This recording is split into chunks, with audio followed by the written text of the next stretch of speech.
Salut à tous! Si vous avez cliqué sur cette vidéo, c'est que vous en avez marre de jouer encore et encore à Codenames et que vous voulez changer de jeu. Ça tombe bien, vous êtes au bon endroit. Aujourd'hui, je vais vous montrer un jeu qui reprend les mêmes mécaniques que Codenames, mais qui selon moi est bien plus agréable à jouer. Ce jeu, c'est So Clover. So Clover est un jeu de François Romain édité par Repos Productions. Avant de vous expliquer en quoi je le trouve meilleur que Codenames, je vais d'abord vous expliquer les règles du jeu. C'est parti! Comme Codenames, So Clover est un jeu d'association d'idées, à la différence qu'il est coopératif, contrairement à son prédécesseur. Au début de la partie, chaque joueur va recevoir une plaquette en forme de trèfle et un feutre, et ensuite on distribue 4 cartes à chacun. Chaque joueur va secrètement mettre ces 4 cartes sur son trèfle. De cette manière. Attention, on place ces cartes au hasard, sans regarder ce qu'il y a écrit dessus. Ensuite vient le moment de réflexion. Chaque joueur doit écrire un indice sur les 4 feuilles de son trèfle. Et cet indice doit être relié aux 2 mots qui font face à cette feuille. Par exemple, là j'ai humain et histoire, donc je peux écrire Cro-Magnon. Ou alors Stéphane Bern. Ah ouais, c'est vrai. Parfois, l'association est très simple, comme banane et pêche. Mais parfois, c'est beaucoup plus compliqué, comme radio et écorce. Une fois que tout le monde a écrit ces 4 indices, on reprend les 4 cartes. On en ajoute une de la pioche pour pimenter le tout. On les mélange.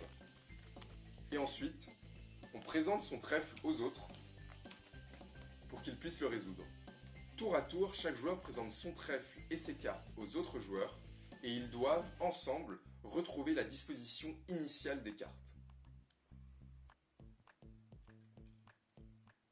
Évidemment, pendant qu'on fait ça, le joueur qui fait deviner doit rester parfaitement impassible. Une fois que les joueurs se sont mis d'accord sur comment ils voulaient mettre les cartes, ils demandent la validation du joueur qui fait deviner. Et alors, soit c'est bon, c'est la victoire pour tout le monde, soit c'est faux, et le joueur qui fait deviner enlève les cartes mal placées, et les joueurs ont une deuxième chance. Ensuite, il y a un système pour compter les points, mais c'est pas important. Dans ce genre de jeu coopératif, le plus important, c'est d'essayer de trouver ce qu'ont fait les autres en s'amusant. Voilà, maintenant que vous savez comment on joue à So Clover, laissez-moi vous montrer en quoi je le trouve bien plus agréable à jouer qu'un Codenames classique. Pour bien apprécier un jeu d'association d'idées, il faut être au moins 2 dans la phase où on essaye de trouver la solution. Ça permet d'échanger avec l'autre et de comparer sa façon de penser. Tu vois, moi je pense que corde c'est relié à fouet, parce que ça se ressemble, tu vois. Mais non, pas du tout. Corde c'est relié à menthe. Parce que regarde, la menthe, c'est quoi? C'est les bonbons à la menthe. Et les bonbons à la menthe, qu'est-ce que tu connais? Les tic-tac. Tic-tac, tic-tac, tic-tac, comme le bruit d'une bombe. Et une bombe, si tu visualises une bombe, il y a quoi au bout? Une mèche. Et une mèche, elle est faite en quoi? En corde, évidemment. Pourquoi on est amis en fait? Pour jouer à Codenames dans ces conditions, il faut être au moins 6. 2 enquêteurs et 1 espion dans chaque équipe. Alors qu'avec So Clover, à 3, on est déjà assez pour y jouer agréablement. Ce qui en fait un jeu bien plus facile à sortir. Quand j'ai envie de jouer à un jeu, j'ai pas forcément envie d'attendre des heures que mon coéquipier se creuse la tête pour trouver le mot parfait. Pourtant, c'est ce qui se passe avec Codenames. Qu'est-ce que je peux faire comme indice?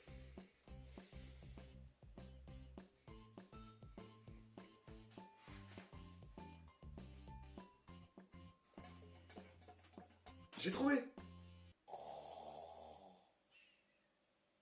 Dans So Clover, on fait tous ensemble notre trèfle, donc l'attente est beaucoup moins longue. Et même s'il y en a forcément qui finissent avant les autres, ça vous laisse le temps de voir si vous pouvez pas améliorer les mots que vous avez mis. Hein?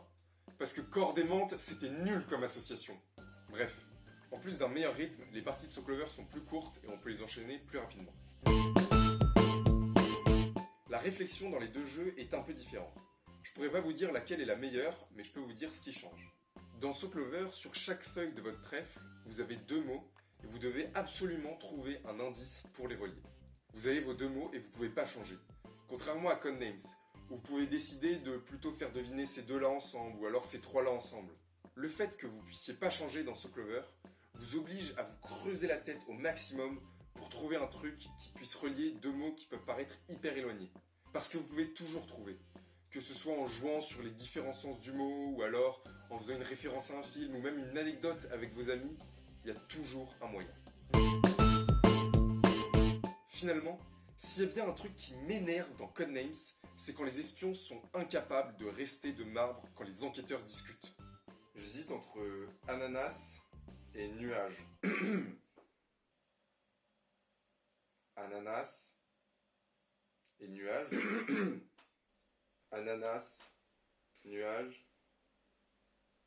Ananas, nuage. Je partirais plutôt par là. Dans ce Clover, ça peut aussi arriver. Mais déjà, les joueurs n'ont pas intérêt à le faire parce que c'est coopératif. Et ensuite, ça ne va pas gâcher toute la partie. Comme dans Codenames.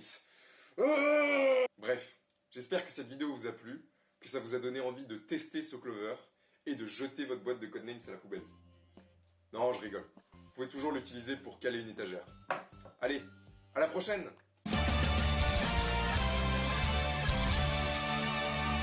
Pour ceux qui sont toujours là, je vous donne une petite astuce. Si jamais vous achetez ce Clover, vous avez dans la boîte des ardoises, des feutres et des cartes avec des mots. Ce qui fait que vous pouvez totalement jouer à Just One, un autre super jeu d'association d'idées. Allez, ciao!